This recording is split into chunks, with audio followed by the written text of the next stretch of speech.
تیار نہیں ہے، تو اس سے بڑھ کر یزید کی کیا موت ہوں گی؟ تو اگر ہوں گے بھی تو نہیں اٹھائیں گے، بولیں گے کہاں مرنا ہے کہ ہم کو ان حسینیوں کے بیچ۔ تو بہرحال آپ سب ماشاءاللہ کشتی نوح میں سوار ہیں، یعنی اہل بیت کی۔ تو آئیے میں آپ کو نبی کی زبانی ایک بشارت دے رہا ہوں کہ آپ کو نبی نے کیا بشارت دی ہے۔ بشارت سننا چاہتے ہیں آپ؟ لیکن اللہ کے رسول کی حدیث ہے، اور حدیث پاک کیا ہے کہ جب تم محبت کا دعویٰ کرتے ہو تو آزمائے جاؤں گے۔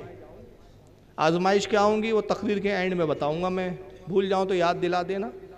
محبت کیا چاہتی ہے پتہ ہے؟ ایک حدیث پاک سنا رہا ہوں، رسول اللہ کے پاس ایک صحابی آتے ہیں، کہتے ہیں یا رسول اللہ میں آپ سے محبت کرتا ہوں۔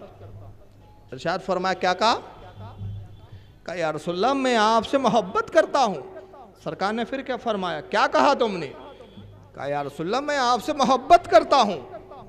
نبی نے پھر ارشاد فرمایا کیا کہا؟ پھر سے کہو۔ کہا یا رسول اللہ میں آپ سے محبت کرتا ہوں۔ پھر سرکار نے کہا پھر کہو۔